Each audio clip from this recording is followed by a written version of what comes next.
Surprisingly, over 90% of viewers haven't subscribed yet. If you're enjoying the content, hit that subscribe button. It motivates us to keep creating and helps us never miss an upload. At the party, my wife smiled at everyone except me, then said coldly, "Tonight we're not married, don't bother me." My heart sank. But before I could react, her best friend leaned in and whispered, "Follow me. You need to see this with your own eyes." What could be so dark, so shocking, that even her best friend wanted me to know the truth? What happens next? You'll only find out inside this story. I never thought I'd be telling a story like this. If you had asked me a year ago, I would have sworn my marriage was strong, maybe not perfect, but solid enough to weather anything. But the truth is, sometimes the cracks aren't visible until the whole wall comes crashing down. And when it does, it doesn't just hurt, it takes pieces of you with it. It started at a friend's party. It was supposed to be fun, an evening out, a chance to celebrate someone's birthday, laugh, enjoy drinks, and maybe dance a little. My wife had been buzzing about it all week, talking about what she would wear and how she hadn't been out like this in years. I was happy for her. I even encouraged her to enjoy herself, thinking it would be good for us both. But when we got there, something shifted. Almost immediately, she detached from me. She flitted across the room, laughing with strangers, clinking glasses, tossing her hair back like she was single again. At first, I didn't think much of it. I assumed she just wanted to mingle. But then, halfway through the night when I went to check in with her, she turned to me with that smile, half cruel, half dismissive, and said words that burned straight into me. "Today, we're not married. I want to feel desirable for once. Don't bother me." I stood there, stunned, while she turned her back and walked away, already leaning into some man's whispered joke. My first instinct was denial. Maybe I misheard her, maybe it was a joke, but her tone was sharp, the kind of tone she used when she wanted to make sure I felt small. I retreated to a corner, drink in hand, trying to swallow the knot in my throat. I didn't want to cause a scene, I didn't want to ruin the night, but every time I caught sight of her across the room, it was like she was erasing me from her life right in front of everyone. That's when her best friend appeared. She came up quietly, almost hesitant, and slipped her hand into mine. Not in a romantic way, but like someone grabbing your wrist before you walk into traffic. Her eyes were serious, her face pale. "Come on," she whispered. "You need to see this with your own eyes. After that, you'll run from your wife forever." I froze. My heart hammered so loudly I thought everyone in the room could hear it. She tugged me gently, leading me toward the back of the house, down a hallway where the laughter and music grew faint. My palms were sweaty, my mind screaming that I didn't want to know. But deep down, I did. We stopped outside a half-open door. She gestured for me to look. What I saw inside knocked the air out of me. I won't go into detail, but let's just say my wife wasn't feeling desirable in the harmless sense she'd implied. She was proving something to herself in the worst way possible, and humiliating me in the process. I felt my knees weaken, the world tilting sideways. All the memories we'd built together, the nights we'd held hands through storms, the promises we made, they shattered in an instant. And the worst part? She wasn't even looking guilty. She looked alive, like she had been waiting for this moment for years. Her best friend squeezed my hand. "I tried to warn you," she murmured. "But you needed to see it for yourself. Now you know who she really is." I stumbled back, bile rising in my throat. 1,000 thoughts shot through my head. Rage, grief, disbelief. But one thing was clear. Something had died in me at that moment, and there was no bringing it back. I left the party without a word. I didn't shout, I didn't confront her, I didn't break anything. I just walked out into the night air, gulping it down like a drowning man finally breaking the surface. That was the beginning of the end. But it wasn't the end of the story. Because while I thought betrayal was the worst thing that could happen to me, what came next proved that sometimes silence is the sharpest weapon you can wield. And the look on her face later, when she realized just how much she had lost, would stay with me forever. When I walked out of that party, the night air felt colder than I'd ever known it. My legs carried me down the street without direction, my hands trembling so badly I shoved them into my pockets just to hide it. I didn't even know where I was going. My car was parked 2 blocks away, but I couldn't bring myself to sit inside yet. I needed air, space, anything that wasn't filled with the sound of laughter, music, and the betrayal still echoing in my ears.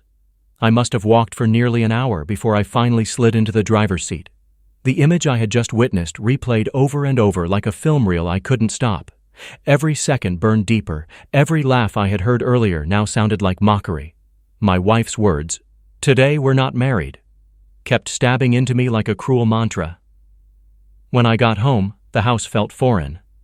I sat in the living room in complete silence, staring at the darkened TV screen.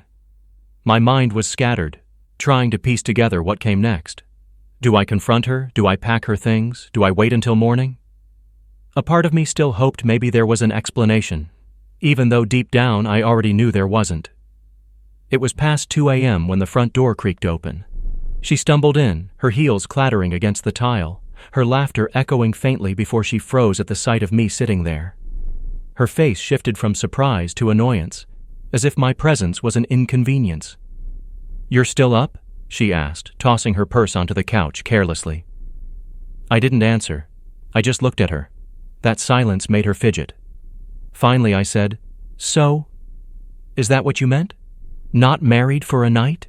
She blinked, her lips parting, searching for words. Then she scoffed. "Oh, come on. Don't be dramatic. It was just fun. You're blowing things out of proportion." The sheer dismissal in her tone lit something inside me. Not anger, not yet, but a cold clarity. "I saw you," I said evenly. "I saw everything." Her eyes widened just for a moment. Then, instead of guilt, I saw calculation. She folded her arms, tilting her head like I was a child throwing a tantrum. "Then good, now you know. Maybe you'll understand why I'm so unhappy. You never make me feel alive anymore. I just wanted to remember what it's like to be wanted." Her words landed like stones in my chest. After everything I had sacrificed, every late night at work to keep us afloat, every effort to make her comfortable, this was her reasoning? "I'm your husband," I said slowly. "Not your backup plan for when the fun is over." She rolled her eyes. "Don't be so self-righteous. Couples go through this all the time. People experiment. It doesn't mean anything unless you make it mean something." That was when I realized something important. She didn't see what she had done as betrayal. To her, it was justified. She had rewritten the rules in her head and decided I was the unreasonable one for not agreeing. I didn't shout. I didn't argue. Instead, I stood up, walked past her and went upstairs. Behind me, I heard her mutter, "Unbelievable," as if I was the one ruining the night. I lay in bed, staring at the ceiling, listening to her move around downstairs. Part of me expected her to come up, to apologize, to at least attempt damage control, but she never did. She stayed on the couch, scrolling through her phone, laughing quietly at whatever was on her screen while my world had just crumbled. The next morning, I got up before dawn. I didn't bother waking her. I got dressed, made myself coffee, and sat in silence until she finally came. Into the kitchen, her hair tied back, acting as though nothing had happened. "Morning," she said casually, pouring herself a cup. I studied her, wondering how someone could so effortlessly erase the night before. "Do you even care what you've done?" I asked. She paused, then set her cup down. "Look," she said, her tone turning defensive, "if you're going to keep acting like a victim, this marriage won't survive. I'm tired of walking on eggshells because you can't handle reality. I just wanted one night to feel like myself again. Why is that such a crime?" That was it. The last thread snapped. "I think we're done here," I said quietly. She blinked. "What do you mean?" "I mean this marriage is over. You made your choice last night, you chose them, and I choose to walk away."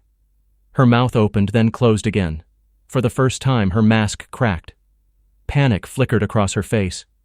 "You can't just," she started, but I cut her off. "I can, and I will." I stood up, grabbed my jacket, and walked out the door. But leaving physically was the easy part. Emotionally, it was like dragging chains. The next few days were chaos. Her calls flooded my phone, sometimes apologetic, sometimes angry, sometimes begging. Then her family got involved. Her mother called me, furious, saying I was abandoning her daughter. Her sister texted me paragraphs about forgiveness and how men should understand women's needs. At first, I ignored them, but then came the twisting of the story. Suddenly, I was the villain. She told everyone I was cold, controlling, and never gave her attention. Her family rallied behind her, convincing themselves that her one night of fun was my fault. Friends started reaching out, asking if the rumors were true, that I had neglected her, that I pushed her into someone else's arms. It was surreal, watching my life flip upside down while she played the victim. That's when I realized silence wasn't enough. Walking away had protected me, but it wasn't going to protect the truth. If I let her rewrite the story, she'd drag my name through the mud and walk away with sympathy. And I couldn't allow that, so I started documenting everything. The text from her, the calls, the voicemail where she admitted what she'd done. I saved it all. I even messaged her best friend, the one who had shown me the truth, and she agreed to back me up if needed. I wasn't sure when or how I'd use this evidence, but I knew I would. The final straw came a week later, when she showed up at my work. She marched into the lobby, tears streaming down her face, causing a scene in front of everyone. She begged me to talk it out, claiming she didn't mean any of it. But in the same breath, she accused me of being heartless for walking out. That contradiction sealed it. She wasn't sorry, she was just scared of losing what I provided. So I calmly told her in front of everyone, "You already lost me. Now leave before I show them exactly why." Her face drained of color. She knew I meant the recordings. She turned and stormed out, but the damage was done. People whispered, eyes followed me, but I didn't care anymore. That night, I sat alone in my apartment, staring at the folder of evidence on my laptop. I thought about everything, our years together, the trust I had given her, the way she had thrown it away without hesitation. And then I made a decision. If she wanted to play the victim, fine. But I was going to make sure the truth came out. And when it did, she wouldn't just lose me. She'd lose the fake image she had built for everyone else. What she didn't know was that her best friend, the one who had pulled me aside, wasn't just a bystander. She had her own reasons for turning against my wife. And when she and I finally sat down to talk, I realized the betrayal cut deeper than I'd imagined. Because this wasn't just about one night at a party. It was about years of lies, manipulation, and secrets that were finally unraveling. And I was done. Being the silent husband, the first week after I left felt like standing in the eye of a storm, calm on the surface, but I knew chaos was circling just out of sight. I tried to go about my days as normally as possible. Wake up, go to work, cook for myself. But every time my phone buzzed, I braced for another desperate message from her. And sure enough, they came. Long texts at midnight, begging for a second chance. Voice messages alternating between tears and anger. Sometimes she wrote, "I made a mistake, I love you, please don't throw this away." Other times it was, "You're overreacting, grow up, stop embarrassing me." Her family wasn't any quieter. Her mom called me twice a day, leaving voicemails filled with accusations. Her sister even showed up at my apartment building once, standing outside the door, banging and yelling until I called security. They all had the same script. Forgive her. Take her back. Stop making her look bad. That last part was the key. They weren't worried about me or my feelings. They were worried about appearances. But while they were shouting, I was working in silence. I'd been saving everything. The recordings, the texts, even screenshots of her trying to gaslight me. My laptop became a vault of truth. I didn't blast it on social media or confront her family directly. No. I wanted the right moment, the one where her lies would collapse under their own weight. That moment came sooner than I expected. One Friday afternoon, I was called into HR at my job. I walked into the office, and there she was, my wife, sitting across from the HR manager, crocodile tears streaming down her cheeks. "He abandoned me," she sniffled dramatically. "He's been emotionally abusive for years. I just want my marriage back, but he keeps threatening me." I froze. For a second, I couldn't believe it. She hadn't just been twisting the story to her family, she had brought it to my workplace. The HR manager looked uncomfortable. "We're not here to judge personal matters, but this was reported, so we have to discuss it. Do you have anything to say?" My wife glanced at me, expecting me to crumble, to argue, to look guilty. But instead, I pulled out my phone, opened the folder I had prepared, and slid it across the desk. "Play the voicemails," I said calmly. The HR manager hesitated, but eventually pressed play. My wife's own voice filled the room. "If you don't forgive me, I'll make sure everyone thinks you're the problem." Another clip. "Stop pretending you're a victim. I did what I wanted, and you can't stop me. The HR manager's eyebrows shot up, my wife's face drained of color. Would you like me to continue? I asked. The manager shook his head quickly. No need, I think this clears things up. He turned to her. Ma'am, I suggest you don't bring personal disputes into his workplace again. She stammered, tried to protest, but it was over. She had been exposed in the one place she thought she could control me. I walked out without another word. She chased after me in the parking lot, grabbing my arm. You didn't have to do that, she hissed. I looked at her, calm and steady. You started this war. Don't be surprised when you lose.